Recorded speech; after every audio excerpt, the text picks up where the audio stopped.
Le Saint-Esprit, le comprendre et le vivre, c'est le thème de notre mois. C'est un sujet qui est vaste, il est vaste à aborder, mais on va voir quelques aspects aujourd'hui. Jésus, parlant du Saint-Esprit, dit à ses disciples dans l'Évangile de Jean, chapitre 14 et au verset 17, « L'Esprit de vérité que le monde ne peut pas recevoir parce qu'il ne le voit pas et ne le connaît pas. Mais vous, vous le connaissez parce qu'il demeure près de vous et qu'il sera en vous. » Jésus dit, le monde ne peut le recevoir, mais vous, oui, vous le connaissez. Pourtant, pour beaucoup de croyants, le Saint-Esprit, c'est un peu le Dieu oublié ou le Dieu méconnu. On sait sans savoir, on sait sans trop pratiquer. Et j'aimerais te poser cette question, mais tu te situes où dans ce domaine, dans la connaissance et dans la pratique avec la personne du Saint-Esprit? Le comprendre, c'est bien pour le vivre. Le comprendre sans le vivre, c'est un peu dommage. En d'autres termes, doctrinalement, il faut être au clair sur qui il est, mais il faut aussi le pratiquer, c'est-à-dire expérimenter dans notre quotidien sa présence. Vous le connaissez parce qu'il demeure près de vous et qu'il sera en vous. Allons dans l'ensemble de ce texte ou dans une partie de ce texte de Jean 14, au verset 11 et suivant. « Croyez-moi, je suis dans le Père et le Père est en moi. Sinon, croyez à cause de ses œuvres. En vérité, je vous le dis, celui qui croit en moi fera lui aussi les œuvres que moi je fais. Et il en fera de plus grandes parce que je m'en vais vers le Père. Et ce que vous demanderez en mon nom, je le ferai afin que le Père soit glorifié par le Fils. Si vous me demandez quelque chose en mon nom, je le ferai. Si vous m'aimez, vous garderez mes commandements, et moi je prierai le Père, et il vous donnera un autre consolateur qui soit éternellement avec vous. L'Esprit de vérité que le monde ne peut pas recevoir parce qu'il ne le voit pas et ne le connaît pas. Mais vous, vous le connaissez parce qu'il demeure près de vous et qu'il sera en vous. Je ne vous laisserai pas orphelin, je viens vers vous. Encore un peu de temps et le monde ne me verra plus, mais vous, vous me verrez parce que moi je vis et que vous, vous vivez aussi. » Ensuite, allons jusqu'au verset, prenons le verset 26. « Mais le consolateur, le Saint-Esprit que le Père enverra en mon nom, c'est lui qui vous enseignera toutes choses et vous rappellera tout ce que moi je vous ai dit. Je vous laisse la paix, je vous donne ma paix. Moi je ne vous donne pas comme le monde donne, que votre cœur ne se trouble pas et ne s'alarme pas. » Prenons le contexte qui est la préparation pour une réorientation de la vie des disciples. Jésus prépare son départ. Jésus prépare ses disciples à son départ. Il prépare cette séparation. Il explique aux disciples et il en explique les bénéfices qu'ils ont et qu'ils auront au départ de Jésus-Christ. Si Jésus part, cela implique pour les disciples qu'ils vont perdre sa présence, bien évidemment, et tout ce que cette présence leur apportait. Les disciples peuvent aussi se plaindre, mais tu nous as demandé de te suivre il y a 3 ans et maintenant tu nous laisses. Mais Jésus, on a laissé notre entreprise de pêche, on a laissé nos familles, on a laissé notre business, on a laissé plein de choses derrière nous. C'est un peu chaud ce que tu nous dis là. Jésus les enseigne, Jésus leur explique et leur dit, mais c'était bien ces 3 ans qu'on a vécu ensemble, passé ensemble, mais ma mission dépasse votre bien-être. J'aimerais rester, bien sûr, mais je dois donner ma vie pour tous et je dois donner ma vie pour ce monde. Je vous ai choisi les 12 parce que vous allez prolonger, sauf un, mais vous allez prolonger ce que j'ai commencé. Je ne serai plus là, mais par lui, c'est-à-dire par le Saint-Esprit, je serai avec vous présent tous les jours. Par le Saint-Esprit, moi et le Père serons avec vous et en vous.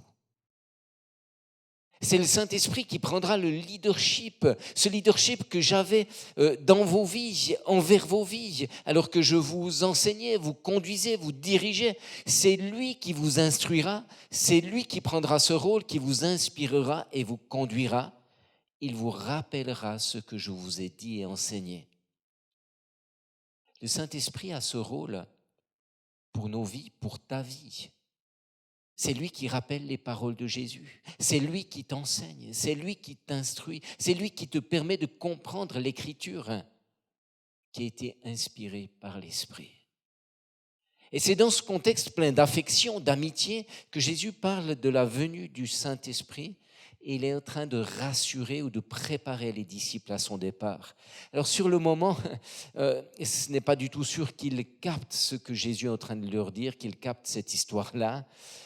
Même ils ne peuvent pas le recevoir, l'accueillir pleinement, quand bien même ça leur est avantagé selon ce que leur dit Jésus. Pour nos vies, 2 points, 2 aspects. La première chose, c'est que le Saint-Esprit bouscule les choses. La venue du Saint-Esprit bouscule et réoriente les disciples. C'est-à-dire que ils s'étaient éparpillés lorsque Jésus est parti, lorsque Jésus a été crucifié. Ils se sont éparpillés, ils ont eu peur, ils étaient perdus sans Jésus. Et dans cette période, lorsque Jésus est ressuscité, il va les ramener l'un après l'autre et il les ramène à Jérusalem. Il les réunit à Jérusalem et il leur dit, mais attendez, tout rentre dans l'ordre, mais maintenant vous attendez la venue de ce que j'ai promis. Et là, à la Pentecôte, le Saint-Esprit descend et il va bousculer à la fois les 12, les 120, mais il va bousculer toute la ville. Il entraîne les 12, les 120 dans une dimension qu'ils ne connaissaient pas auparavant, dans un élargissement d'appel et de vocation. À la Pentecôte, lorsque le Saint-Esprit vient, il n'y a plus grand-chose de rationnel qui se passe. Tout devient très fort et très particulier. Il faut savoir que quand le Saint-Esprit vient dans une vie, et quand le Saint-Esprit vient dans ta vie, et qu'il est venu dans ta vie, il a bousculé et réorienté ta vie. Il l'a fait pour moi, il l'a fait pour des millions et des millions de personnes. Quand le Saint-Esprit vient dans la vie de quelqu'un, c'est Dieu qui vient dans la personne de quelqu'un, et ça bouge les choses, ça a une incidence, je dirais, complète, ça a une incidence radicale dans la vie d'une personne. Le Saint-Esprit transforme, bouleverse et tout n'est pas toujours ordonné comme on aime bien que ça se passe en Suisse. Mais quand le Saint-Esprit vient, ce n'est pas toujours comme cela que ça se passe. Sa venue, la venue de Dieu en nous a changé, comme je l'ai dit, nos vies par la nouvelle naissance. Nous sommes nés d'en haut. Mais cela nous a propulsés dans une vie nouvelle, dans des objectifs nouveaux, dans des intérêts nouveaux, dans une vision nouvelle. Et bien des choses ont été complètement changées et réorientées. Deuxième réorientation, lorsque Jésus quitte les disciples, effectivement, c'est une réorientation majeure pour leur vie. C'est une réorientation majeure dans le leadership, dans la conduite, etc. Et comme les disciples, certaines réorientations de nos vies sont parfois douloureuses. Pour eux, c'est douloureux, c'est difficile de perdre Jésus. Et pour nous, parfois, on s'est donné, comme les disciples l'avaient fait, on s'est donné, on a investi, on s'est engagé, on a payé le prix, on l'a fait pour Dieu, on l'a fait avec Dieu, on l'a fait pour les autres, avec tout notre cœur. Et soudain, il y a un changement de situation majeur. On a mis tout ce qu'on avait, tout notre cœur, toute notre énergie, tout ce qu'on pouvait. Et soudain, Dieu permet que l'on perde tout cela. Ils avaient tout donné pour Jésus. Et ils perdent Jésus à ce moment-là. On ne comprend pas ce qu'il se passe, comme les disciples étaient éparpillés, comme je l'ai dit auparavant. Mais il faut comprendre Par moments dans nos vies, pour pouvoir avancer, il faut perdre des choses. Il faut laisser en arrière, accepter que des choses changent et soient changées dans notre vie. Je vous donne un exemple qui vaut ce qu'il vaut, mais si vous vous mariez, vous n'allez pas rester et habiter encore chez vos parents. Ni vos parents ne vont pas venir habiter chez vous. Il y a un changement. Jésus va partir, les quitte, et c'est un fait, et leur mode de vie doit changer à ce moment-là. Ils doivent le laisser partir. Les disciples auraient pu rester nostalgiques. Le regard sur ces 3 années passées, vécues avec lui, avec le Messie, c'était tellement bon, tellement fort, et s'enfermer dans cette nostalgie. Bien sûr que pour eux, cela va rester le souvenir le plus grand, le plus mémorable de leur vie, le plus fort. Mais ce souvenir a pour but de les propulser dans leur vocation, dans le présent et dans leur avenir, et non dans les regrets du passé. Pour évoluer, pour que tu évolues, pour que nous puissions évoluer dans nos vies, pour pouvoir avancer, il faut savoir laisser le passé derrière nous, les bonnes choses et les moins bonnes choses aussi, bien évidemment, sauf ce qui produit la vie et qui nous engendre et qui engendre la vie dans des choses, je dirais, nouvelles et passionnantes. Comme Jésus a initié ce changement, le Saint-Esprit initie des changements dans ta vie. La présence de Dieu en toi par l'Esprit initie, insuffle, produit des changements dans ta vie. Ce sont des choses passionnantes.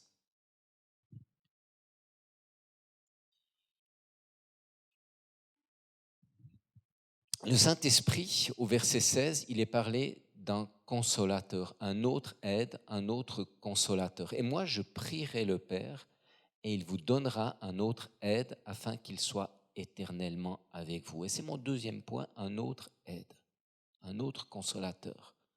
Jésus dit, mais je m'en vais vers mon Père, je retourne vers lui, mais vous ne serez pas orphelins. Je ne vais pas vous laisser tout seul. Je ne suis plus là, mais je ne vais pas vous laisser tout seul. Sans moi, sans ma présence, non, je ne serai plus là, mais je ne vais pas vous abandonner. Car je vous envoie un autre consolateur, un autre aide, c'est-à-dire un autre moi qui n'est pas moi. Ce n'est pas moi, mais il est avec moi et moi avec lui. Et lui fera envers vous ce que j'ai fait.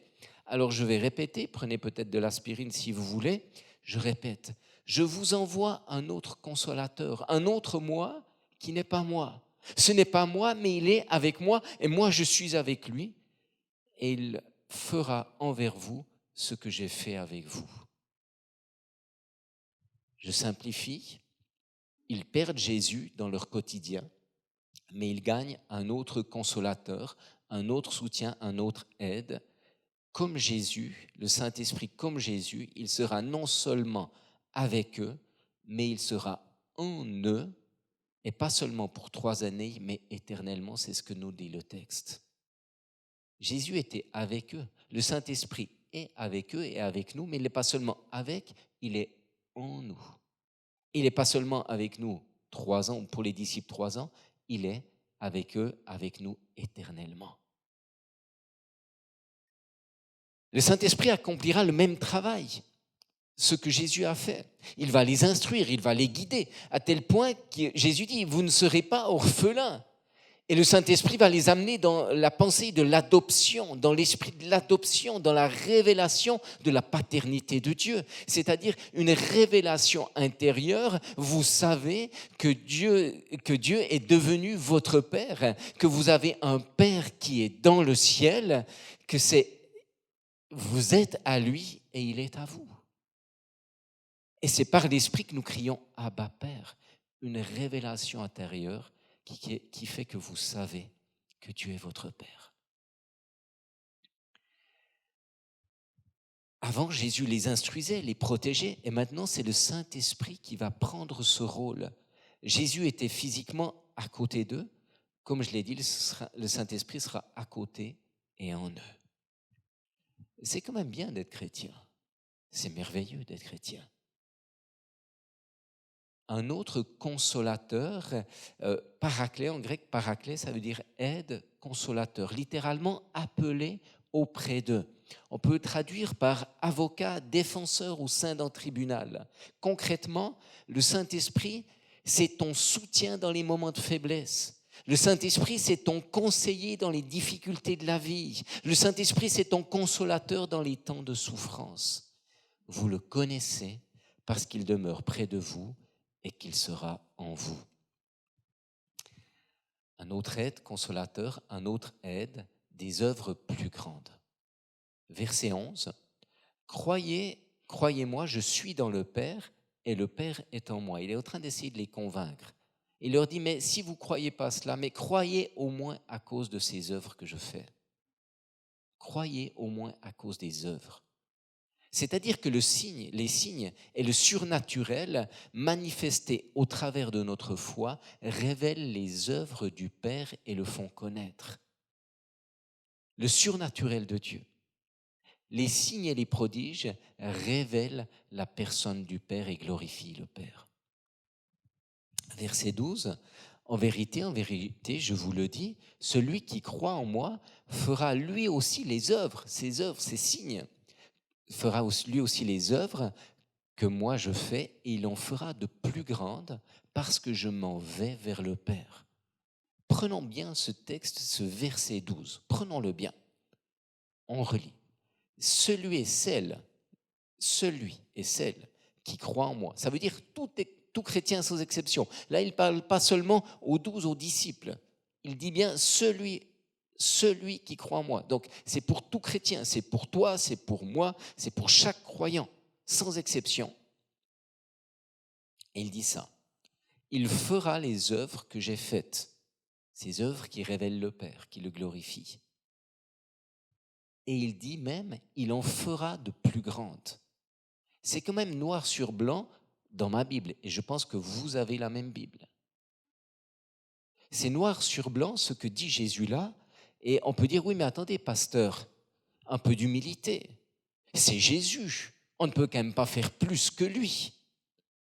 Mais l'humilité, c'est de croire que ce qu'il a dit est la vérité. Cela veut dire que si tu crois que la Bible est parole de Dieu, et c'est ce que tu crois, c'est que par le Saint-Esprit, tu peux accomplir les mêmes œuvres que lui a faites, ce qui est déjà extraordinaire. Mais Jésus va plus loin, il dit, tu peux même en faire de plus grandes. Et l'Église en fera de plus grandes au travers de ses enfants. Moi, quand je lis ça, j'avoue tout à fait honnêtement que ma tête ne comprend pas. C'est difficile à comprendre cela. Mais comment c'est possible? Comment Jésus peut nous dire qu'on va faire des choses plus grandes que lui alors qu'il a fait des choses tellement exceptionnelles? Ma tête ne comprend pas, mais ma foi dit une chose, je ne sais pas, je ne comprends pas, mais je crois que ce qu'il a dit et que ce qu'il dit, c'est la vérité. Et parce qu'il l'a dit, non seulement je le crois, mais je veux le vivre et je veux progresser dans ces choses. Et ce n'est pas mes doutes, mon incrédulité ou une fausse humilité qui sont appelés à nous conduire, mais des choix de foi dans la parole que Jésus a prononcée sur nos vies et sur chaque chrétien. Alors, quelles sont ces œuvres? Regardons encore un petit peu la vie de Jésus. Par sa venue, Jésus a inauguré la venue du royaume de Dieu. Le royaume de Dieu est là, est venu. Il l'a amené par sa présence. Et lorsqu'il a amené le royaume de Dieu par sa présence, il a manifesté les signes de ce royaume, c'est-à-dire guérison, miracles, les aveugles voient, etc., par des prodiges, des miracles et des guérisons. En d'autres termes, là où Jésus se trouvait, il amenait l'atmosphère du ciel sur terre. Certains parlent, et j'aime bien cette expression, parlent d'un transfert entre le ciel et la terre, et c'est beau cela. Lorsque Jésus est ici-bas, durant ces 3 années où il exerce ce ministère, face à une foule démunie de faim, il la nourrit en multipliant pain et poisson. Il opère ce miracle-là.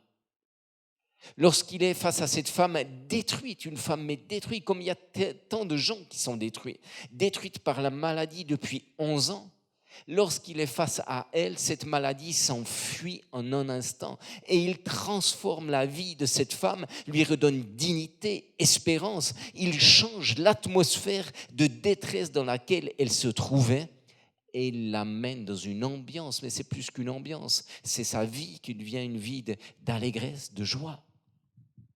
Face à cet homme aveugle, face à cet homme enchaîné dans les tombeaux, dans les cimetières, Jésus, en amenant le royaume de Dieu, change la vie et l'atmosphère de ces personnes. Il y a un transfert entre le ciel et la terre. Et il faut comprendre que quand le Saint-Esprit vient sur la vie de quelqu'un, vient dans la vie de quelqu'un, le Saint-Esprit amène le ciel dans la vie de cette personne. C'est un transfert entre l'ambiance qu'il y a dans ce monde ici-bas et l'ambiance qu'il y a dans le ciel.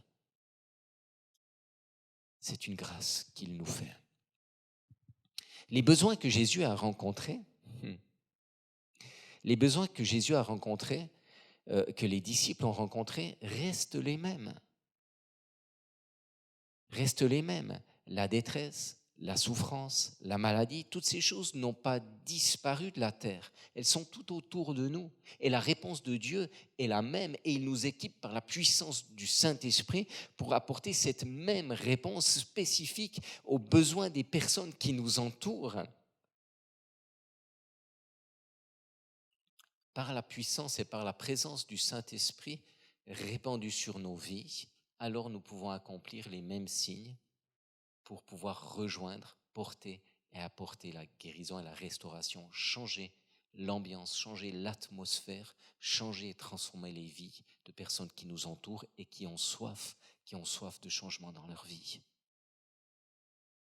Et de diverses manières, animés par la compassion, mais accomplissant les œuvres de Christ par la capacité de Dieu en nous, c'est-à-dire l'Esprit agit et œuvre. L'Esprit agit et œuvre dans ta vie et au travers de ta vie. Sa présence, la présence du Saint-Esprit dans ta vie change votre atmosphère. Moi, ça a changé mon atmosphère. Ça a changé mon atmosphère, mais ça change ton atmosphère. Ça change les choses, ça transforme. Et il faut savoir que non seulement ça a changé ton atmosphère, mais ta présence va changer l'atmosphère dans la vie des autres.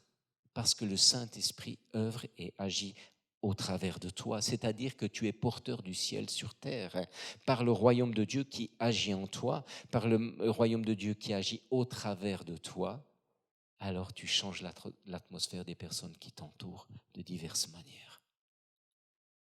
Je conclus en disant, vous le connaissez, et je te parle ce matin. C'est Jésus qui dit, il le dit aux disciples, il le dit à toi, il le dit à moi, il dit, mais vous le connaissez, parce qu'il demeure près de vous et qu'il sera en vous. Le Saint-Esprit a été répandu sur tous les croyants, et on est appelé à le connaître, on est appelé à le comprendre, et on est appelé à le vivre. Tu es appelé à le vivre, je suis appelé à le vivre. Le Saint-Esprit, c'est l'ambiance du ciel dans ta vie, par opposition à l'ambiance d'un monde troublé, agité et insécure. Et dans ce monde troublé, agité et insécure, cette présence du Saint-Esprit engendre la paix dans ta vie, une sécurité, une assurance, une confiance dans la présence du Père qui te protège, qui prend soin de ta vie. Verset 27, Jésus dit, je vous laisse la paix, je vous donne ma paix. Moi, je ne vous donne pas comme le monde donne, que votre cœur ne se trouble pas et ne s'alarme pas. Cette présence de Dieu en nous engendre la paix, engendre le ciel dans notre vie. Sa présence amène le ciel dans nos vies et change le climat. Dieu demeure en toi par l'Esprit. Alors je finis en te posant cette question, en nous posant cette question, mais dans quelle atmosphère tu vis aujourd'hui? Dans quelle atmosphère je suis aujourd'hui? Et quelle atmosphère je communique autour de moi? L'Esprit en toi, c'est un bouleversement de vie. L'Esprit en toi pour les autres, c'est un bouleversement pour leur vie. Que le Seigneur te renouvelle, te bénisse et qu'il te visite puissamment.